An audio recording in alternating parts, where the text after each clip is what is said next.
A very warm welcome, viewers, to the latest edition of Republic Defense. I am Rakshita Mishra with you, and over the next 25 minutes, we're going to have the top voice from India's missile mission, the Agni Putri, the woman who is behind Agni 4 project director of Agni 4 missile, and also the project mission of Agni 5. Why? Because India has tested the advanced Agni missile this week, and we are going to tell you more about it. Not just that, we tell you what's happening at the western frontier and much more on this latest edition of Our Defense.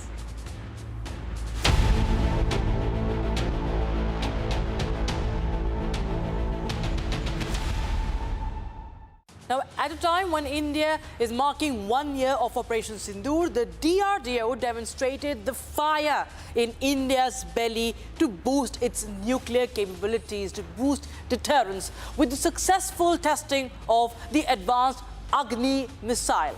India's DRDO successfully flight tested the advanced Agni missile with multiple independently targeted re-entry vehicle, or the MIRV system, that's capable of hitting different targets spread over a large area. Now, the successful flight trial of the advanced Agni missile with MIRV was conducted from the Dr. APJ Abdul Kalam Island in Odisha, and the missile was flight tested with multiple payloads targeting different targets spatially distributed across the ocean region, the Indian Ocean region. And the latest trial marks the second known test of the advanced MIRV-capable Agni 5 variant, is what we understand till now, also referred to as mission Divyastra. And the first such test had taken place back in 2024, March 2024. Now, the new nuclear-capable Agni 5 has an officially declared strike range of over 5,000 kilometers, allowing it to target multiple regions deep inside Asia. That includes China here, along with parts of Europe and Africa. Now, what is really the MIRV, viewers? The MIRV stands for Multiple Independently Targetable Re-entry Vehicle. And unlike the conventional ballistic missiles carrying a single warhead, the MIRV-capable missile they can carry multiple nuclear warheads. So it's one missile with multiple warheads, and that are directed at separate targets. Countries such as the US, Russia, China, even France, they already have the MIRV-capable missile systems, and now India has demonstrated this capability through mission Divyastra linked to the Agni missile program. And why is it important, viewers? Let's also understand that. First of all, it overwhelms the missile defenses. Anti-ballistic missile systems struggle against MIRVs. And a single MIRV can launch several real warheads alongside the decoy targets, making it very economically and practically impossible to stop all of them. Destructive efficiency is another trait. Instead of needing 5 separate expensive missiles to destroy 5 separate cities or military bases, you have one single launch that can neutralize all of them, multiple targets. And this is also it's something that guarantees second strike capability of the nation. MIRVs are the cornerstone of nuclear deterrence, and if an adversary attempts a first strike, for example, a country can retaliate with multiple warheads, even if many of its own launches have been destroyed. So you have this very, very important weapon, that is the Agni. Remember, the MOD has not really specified, or the DRDO has not specified which Agni is it. There are a lot of speculations about the Agni 6 as well. I'll just tell you what the DRDO chief has also said. Now, viewers, first of all, let me just compare all the Agni missile systems that we've had, right from Agni 1 to Agni 6. We can start from Agni 1. So you have Agni 1, primarily focusing on Pakistan-centric deterrence, while Agni 2 and Agni 3, they had extended India's strike reach towards China. So it only expands the reach. Agni 4, meanwhile, has improved mobility and survivability, while this is 4,000 kilometers, as you can see. There is an extension in the strikes. And Agni 5, if we talk about, it introduced canister launch capability and extended operational range. This is beyond 7,000 kilometers. It's far, dangerous viewers, this is an intercontinental ballistic missile that we're talking about. When any of the missile that cross the 5,000-kilometer mark. Agni 6, meanwhile, it's expected to combine longer range MIRV capability, mobile launch platforms, canister-based deployment systems, all to improve the launch readiness and survivability, viewers. Now, let's talk about the Agni 6. Now, discussion around the Agni 6, viewers, has only intensified after the DRDO chairperson, Dr. Samir V. Kamath, stated that the organization was prepared to proceed with the program pending government approval. Now, when asked about Agni 6 during a summit hosted by a news agency, the DRDO chairperson said that it's the government's decision, that DRDO is ready whenever the government gives them the go-ahead. And viewers, just days ahead after this statement, you had the BJP social media post that went viral. It proclaimed Agni 6 is ready to make history. You can see that video. It carried that video that is playing on your screens right now. And it only fueled the expectations that India is ready with Agni 6. Joining us live is Dr. Tessy Thomas, the missile woman of India, the lady who led the Agni 4 missile project and Agni 5 mission as well, the first woman ever to head an Indian missile project. Dr. Thomas, it's an honor, first of all, to speak to you and have you as our guest on Republic Defense, ma'am. Thank you. Thank you, Rashid. Thank you so much, ma'am. And, on Operation Sindoor anniversary, we get the news of this advanced Agni missile test. Of course, not lots has been, revealed about this test. But when we talk about the MIRV club, the elite MIRV club or the MIRV club, how big a leap you feel this is for India's missile era, ma'am? Yeah, it's a marvelous achievement as far as defense technology is considered. We have established MIRV capability. That was the demonstration test, flight test, what happened on May 8th. It gives the technology enhancements for India's defense strategic capability. Yes, ma'am. And if you could just help our viewers understand why is it important to have the MIRV technology, if you could just break it down for our viewers. Yeah, well, as a design or the thought process concept of this MIRV, we started working, scientists from DRDO started working from 20 years before, we can say, planning for the Agni 5 and then government initiatives with the MIRV mission as technology demo. We were ready with that. And government has initiated for the mission to test. So this gives, with a single launch, we will be able to give multiple re-entry vehicles carrying the warheads, and it can aim at multiple targets. So that is the big advantage, being like Agni potential systems targeting multiple targets. That is a big achievement, and the guidance, navigation, control, everything has been proven, and it has by this test what has happened on 8th, we have successfully achieved all the mission objectives. Right, ma'am. And, this is the second test. This time they've tested the advanced version, what we understand. Now, Agni 5 tested variant has, what we understand, 5,000 kilometers of range that it could be exceeding also. So, so what kind of a, strike extension are we looking at when we come to this kind of an advanced MIRV technology? Does it really qualify? Does it qualify as an ICBM, first of all? No, it can be treated based on the type of motors we use in the boost phase. So that is the energy which is taking you to a potential height, and from there RVs can be released one by one. So the range capability Agni we have proven to 5,000 kilometers, and depending on the overall launch mass, the ranges can be varied based on the rocket stages what we use.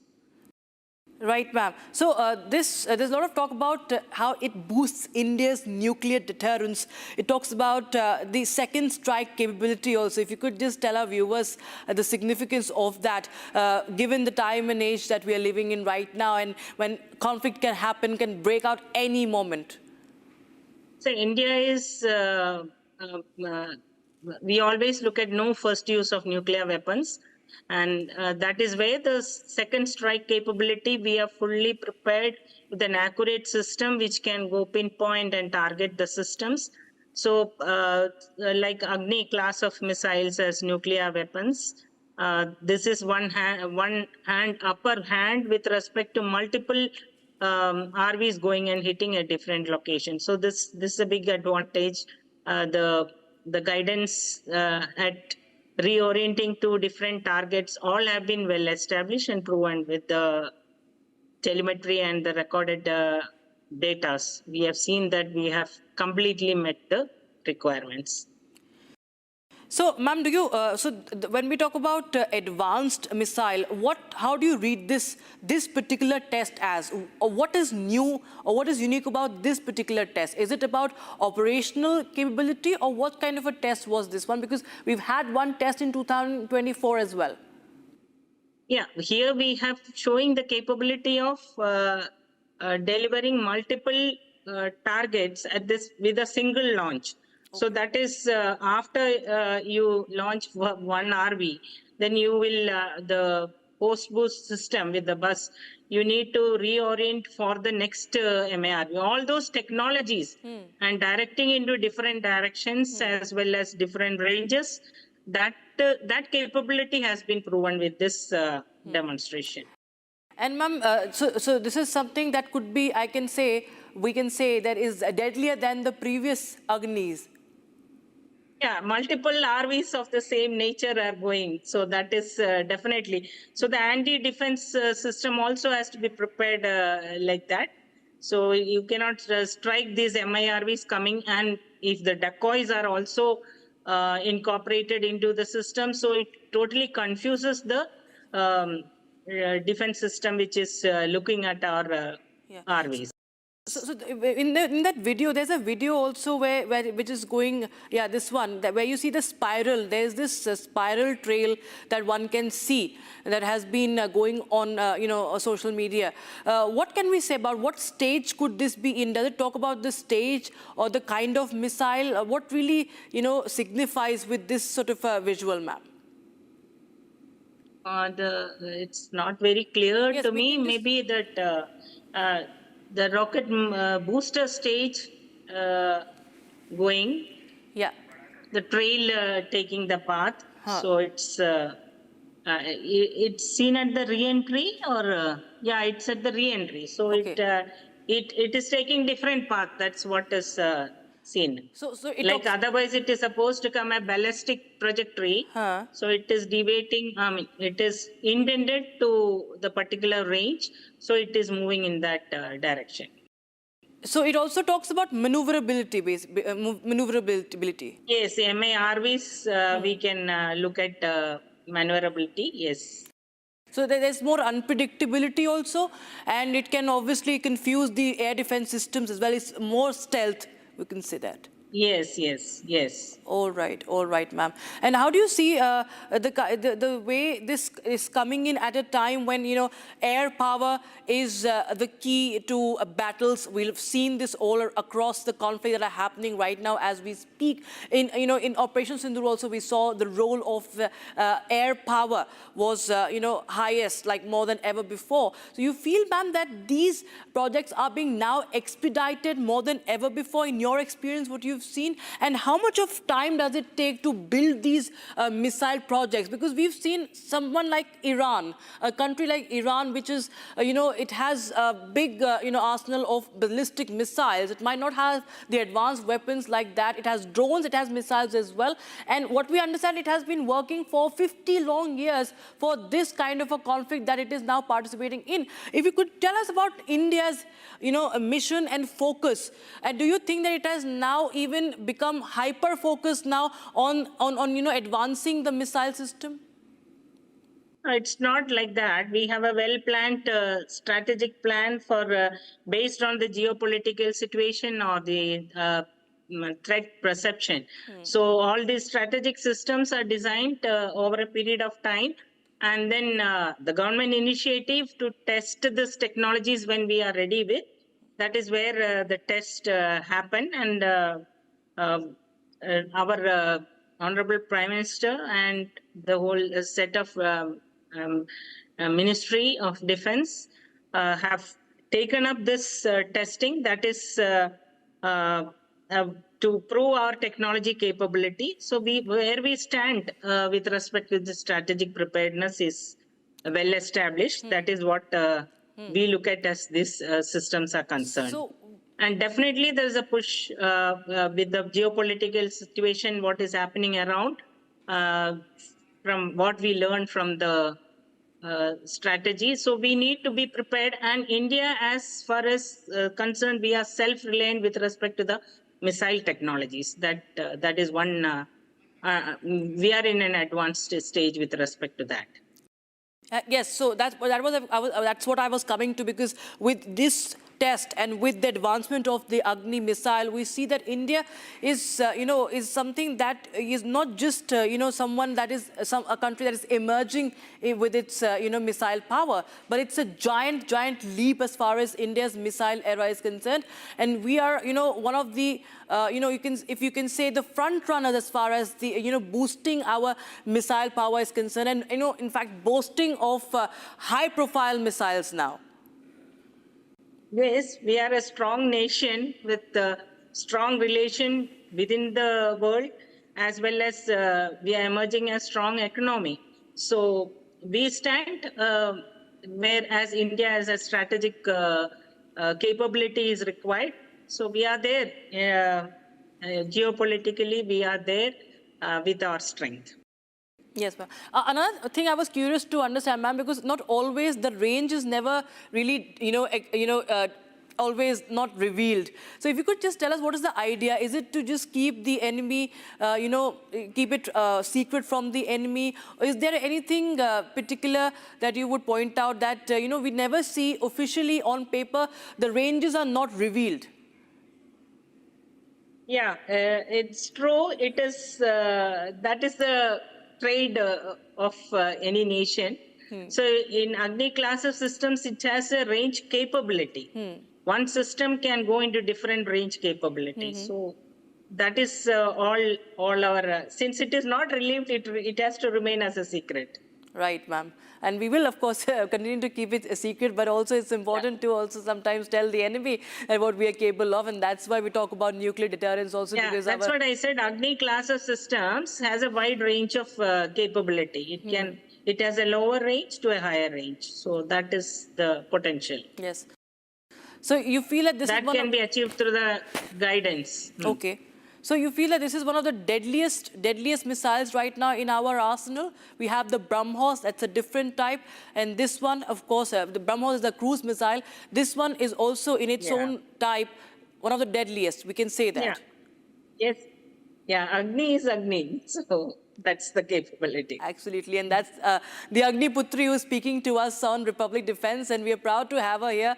And it's an honor, ma'am. Once again, I would thank you and express my pleasure and gratitude. It's really inspiring to have you on the show, and really appreciate you joining us here for your insights on this latest missile test. Thank you so much, ma'am. Thank you. Thank you, Rishika.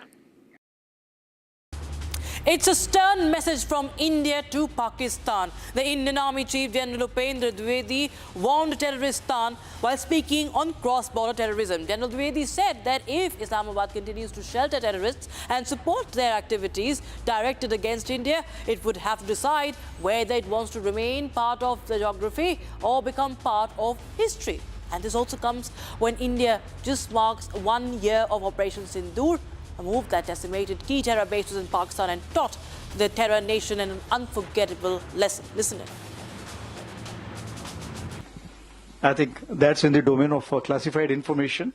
But I think if you have heard me earlier, what I have said that Pakistan, if it continues to harbor terrorists and operate against India, then they have to decide whether they want to be part of the geography or history or not.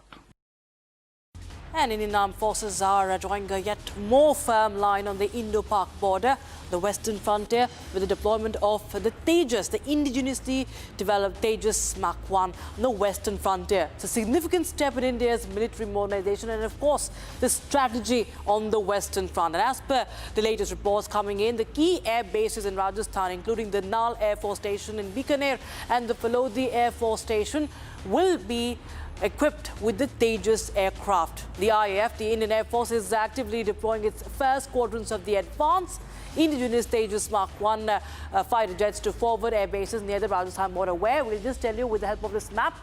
Now, you have the Nal Air Base here. That's a station, Air Force Station in Bikaner, very close to the border, few kilometers away. And you have the Phalodi Air Force Station. These two are of key importance when it comes to the western frontier. And you have these squadrons located approximately 200 kilometers from the India-Pakistan border as far as the Nal is concerned. And Phalodi Air Force Station said to house the second squadron, situated roughly 100 kilometers from the border. You can see serving as a crucial strategic asset for quick response. Rajasthan, remember, shares a very long international border, as you can see here, with and it remains one of the most strategically sensitive regions for the Indian Air Force, especially in wake of Operation Sindoor, what happened last year.